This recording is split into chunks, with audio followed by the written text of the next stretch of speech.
Hola, soy Mauri Campaña, este es el canal de la compañía fotográfica de la Soleá y estamos en la serie que dedicamos a la historia de las agitaciones campesinas y andaluzas, basada en el libro de Juan Díaz del Moral, sociólogo cordobés, notario de Bujalance, un máquina. Eh, Hoy correspondería el episodio tercero, pero antes queremos hacer una corrección. Y es que en el episodio segundo nos referimos al monarca de Portugal en 1640 diciendo que era Juan II y no, era Juan IV, no Juan II. Lo sobreimpresionamos en el vídeo, pero no nos quedamos contentos, pues, así que lo hemos tenido que decir ahora otra vez. Rectificar es de sabio, no es mi caso, no soy sabio, pero rectifico. Dicho lo cual, vamos al episodio tercero, narrado en andaluz, como podéis comprobar, y que está dedicado al motín del hambre que tuvo lugar en Córdoba en 1652. Primero de todo, hay que hacer una aclaración, otra aclaración, y es que aunque tenga el nombre del motín del hambre y en realidad el hambre fuera una de las razones, eh, este amotinamiento que tiene lugar en Córdoba forma parte del clima general de descontento, alzamientos y protestas que sacuden Andalucía durante el reinado de Felipe IV, que si hubieran sido aprovechados por un líder nato, hubieran puesto en un aprieto al monarca y a su gobierno, pero que no sucedió. Ya vimos lo que pasó con el alzamiento del duque de Medina Sidonia. Lo demás fueron pues cosas sueltas, no solamente en Andalucía, sino en otros puntos de la península, llámese Cataluña, llámese el resto del reino de Aragón, llámese Vizcaya. Dicho lo cual, ponemos los antecedentes. Desde 1649 la epidemia de la peste está causando estragos en Córdoba. En aquella época, pues la, la manera de enfrentarse a la peste era un poco mediante procesiones y rogativas que conseguían más bien poco. Desconocemos si en la época había personajes públicos que salieran a la palestra declarando que la peste no existía y que se trataba de una conspiración. Lo desconocemos por completo. El caso es que la peste estaba ahí y no solo la peste, sino que a perro flaco todo se le vuelve en pulga. En 1651 viene una sequía pertinaz que fulmina casi todos los cultivos, dejando sin cosecha. Ah, no solo eso, sino que la primavera siguiente, la de 1652, arruina la siembra, lo que provoca una grave crisis de braseros, porque hay mucha gente que no encuentra trabajo y que tiene que utilizar la caridad pública, la beneficencia pública como medio de vida. Además de esto, el gobierno de Felipe IV había decidido recoger la moneda de vellón para reacuñarla, lo que provocó una grave crisis económica y financiera en todo el país. Eh, y esto pues ayudó a que algunos de los que estaban viviendo de la beneficencia optaran por la delincuencia como forma de vida. Esos son los antecedentes. Hecho, el 6 de mayo de 1652, en el barrio de San Lorenzo de Córdoba, una mujer llora desconsolada portando en sus brazos el cuerpo sin vida de su hijo consumido por el hambre. Esta mujer va pidiendo justicia. Esta imagen tan conmovedora hace que las mujeres del barrio que la ven la acompañen y pidan también justicia. Y se empiece a provocar un poco un efecto bola de nieve. Porque al unirse las mujeres, los hombres que habían estado hasta ahora parados viéndolo venir, tanto los problemas económicos y financieros como el hambre en sí, deciden también unirse y pedir justicia, exigir un mejor gobierno. Poco a poco esto empieza a coger carácter de motín. En aquella época el corregidor de Córdoba era el vizconde de Peñaranda. Este señor escucha las noticias de que el pueblo se está amotinando y lejos de ir y acudir a dar soluciones o en busca del diálogo, se esconde. Él se esconde con su familia en un convento, se quita en medio y fuera. Esta actitud que tuvo el corregidor es repetida por buena parte de las clases pudientes y de las clases gobernantes en la ciudad. De los ricos y de los que mandan. En aquella época, ricos y los que mandan, igual. En esta época, ricos y los que mandan,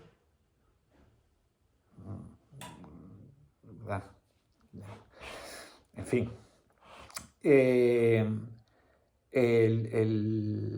tumulto del motín se presenta en casa del corregidor, que evidentemente la encuentra vacía.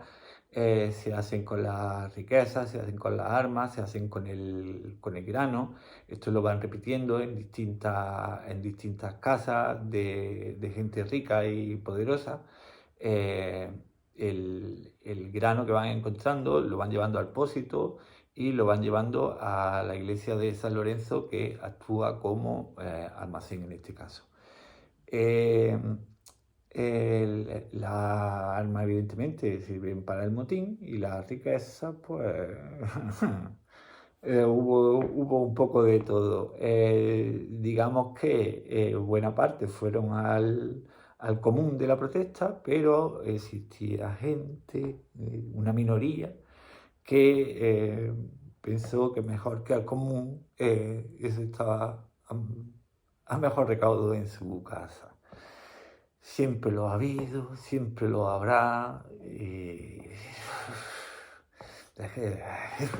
En fin, eran una minoría, hay que decirlo. Las protestas siguen en aumento, alcanzan también a otra parte del poder, que es la iglesia, el clero, el obispado. El obispo de aquella época en Córdoba era Fray Pedro de Tapia, que terminó siendo arzobispo en Sevilla. Fray Pedro de Tapia no rehúye las protestas, sino que sale a su encuentro, dialoga con los amotinados y en vista de que no consigue apaciguar los ánimos, lo que hace es que se une a ellos. Es decir, si no puedes con el enemigo, únete a él, pero él lo hace de la siguiente manera. Él lo que hace es que acompaña a los amotinados a los lugares en los que ellos estiman que deben ir en busca de grano y de armas, pero lo hace, digamos, quitándole la carga de violencia que pudiera tener. Es decir, intenta evitar derramamiento de sangre acudiendo a él como valedor de la protesta. Motín sigue creciendo, no para de crecer, se han hecho cuidado con las puertas de la ciudad, con los cañones, están organizando su defensa por si el gobierno decide mandar soldados a recuperar la ciudad, y hay un momento en el que los amotinados se dan cuenta que hay un vacío de poder en la ciudad. El corregidor no está, la mayor parte de los gobernantes de la ciudad están escondidos o han huido, y no hay nadie que gobierne la ciudad. En ese momento ellos no son capaces o no se sienten capacitados o no tienen conciencia de clase como para decir, pues nosotros gobernamos.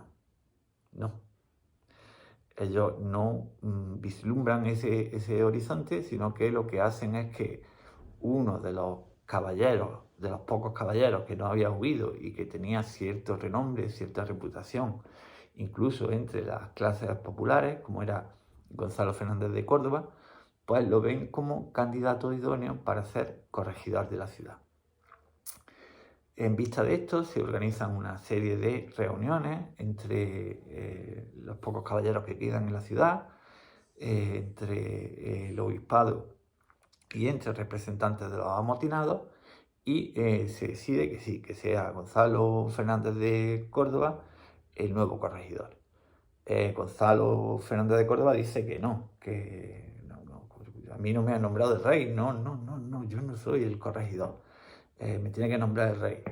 Entonces, Fray Pedro de Tapia da un paso adelante, dice que a él lo ampara a Dios y le dice a Gonzalo, mira que te diga, el pueblo está contigo, Dios está contigo, yo tengo la vara, te la paso a ti, tú eres el nuevo corregidor de la ciudad. Vale, ¿termina con esto el amotinamiento? Pues no. El mismo día que Gonzalo Fernández de Córdoba es elegido nuevo corregidor, en el tumulto, pues se produce un muerto y nuevamente 2.000 personas se levantan en armas. Se manda notificación al rey de que han elegido un nuevo corregidor de la situación que hay en Córdoba, y el gobierno del rey dice, sí, Gonzalo Fernández de Córdoba es nuevo corregidor de la ciudad por mandato real. Bien, ya tenía lo que quería o la validez de lo que él necesitaba. Además, libra 10.000 ducados para la compra de grano, y le dice a la nobleza de los alrededores de la ciudad que hagan el favor de buscar grano y mandarlo a Córdoba, que está muy necesitada. Se reúne hasta un total de 6.000 fanegas que son enviadas a Córdoba. Pero el motín sigue. El motín sigue porque la gente está nerviosa. El nuevo corregidor y el obispo piensan que puede ser que la gente tema que después del motín caiga la justicia sobre ellos y terminen bien en la cárcel, bien en galera o bien ajusticiados. Se solicita un perdón real para intentar poner fin al motín. El perdón real es concedido el 16 de mayo, 10 días después del amotinamiento. ¿Termina ya el motín? Pues no termina el motín. El motín sigue porque la gente que está de verdad está quemada, no está contenta, y además empieza a irradiar desde Córdoba hacia los alrededores, hacia el campo, hacia la campiña. Eso pasa durante todo el mes de mayo, durante todo el mes de junio, está llegando el día de San Juan y se teme lo peor. Se teme que en un día tan señalado como el día de San Juan se reproduzca violentamente el motín, pero además de una manera más brusca, porque intervenga no solamente la ciudad, sino el campesinado y los pueblos de alrededor. ¿Qué es lo que se hace? ¿Qué medidas se toman? Pues en las puertas de la ciudad a todo el que entra y sale se le requisan las armas o se le requisa todo aquello que pueda servir como arma. Con esto se contiene un poco, parece que se contiene un poco, pero hay un núcleo irreductible de gente que siguen, que ellos R que R, porque hay una serie de objetivos que ellos creen que no han conseguido con respecto a, o bien de carácter personal, o bien de carácter popular, y entonces siguen con su lucha. Empiezan a actuar como bandoleros. Se tiran a la sierra, se tiran a la campiña y empiezan con sus sabotajes. Finalmente se consigue un perdón real definitivo en fecha 20 de julio, que es 2 meses y medio después de iniciado el motín. Estos fueron los hechos, cosas a tener en cuenta. Primero, la intervención o el papel de la mujer en el inicio del motín, fundamental. La mujer siempre es fundamental. El poder está en la mujer. ¿Escucháis? El poder está en la mujer. Segundo, cuando el motín ha conseguido un vacío de poder en la ciudad, no existe o no existía en aquel entonces una conciencia de clase que llevase al elemento popular, ya sea, llámese obrero, llámese campesino, sin tierra o con poca tierra, o llámese artesano, o en fin, proletario, ya lo podéis llamar como queráis. No existía una conciencia de clase que dijese, nosotros nos hemos hecho con el poder, nosotros gestionamos el poder, nosotros mandamos. ¿Vale? No existía en aquella época. Por último, recordar que el motín del hambre forma parte de la serie de protestas que tienen lugar durante mediados del siglo XVII en contra de los gobiernos de Felipe IV en varios puntos de la península, pero que fueron especialmente